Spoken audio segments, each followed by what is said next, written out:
Battles of America, Midway. The Battle of Midway took place in the seas surrounding the Midway Atoll. The Japanese wanted complete dominance in the Pacific theater and sought total destruction of the American forces through one final surprise attack. 6 months before the Battle of Midway, the U.S. had suffered a major loss at Pearl Harbor. Admiral Yamamoto formulated a sneak attack on the U.S. military airfield at Midway Island. The Japanese believed American aircraft carriers would still be in Hawaiian waters and would pose no threat to their plan. However, the U.S. intercepted a radio code from the Japanese. Even though only 10% of it was decoded, American cryptanalysts detected that Midway was the target, a fact that was later confirmed.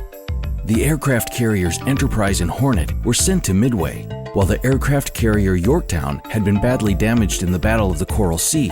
Extraordinary efforts were put forth to repair her quickly so she could join the Enterprise and Hornet.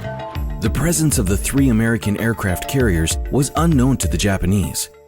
The U.S. sent 9 Catalinas into the skies, each in a different direction, to try and locate the Japanese vessels. Once American pilots detected the Japanese ships, the U.S. devised their own battle plan.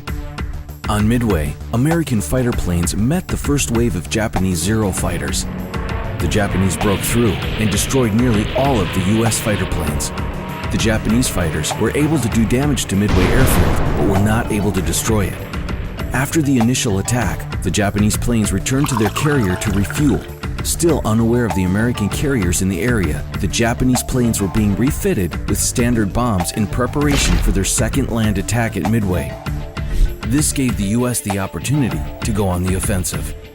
Torpedo Squadron 8 was sent to bomb the Japanese carriers during the refueling and catch them off guard. Unfortunately, the squadron suffered a major loss, and none of the torpedoes they dropped hit their target. Now aware of the American aircraft carriers in the area, yet still uncertain as to the exact number or location, the Japanese began to refit their planes with torpedoes. Torpedo Squadron 8 had forced the battle from air to sea.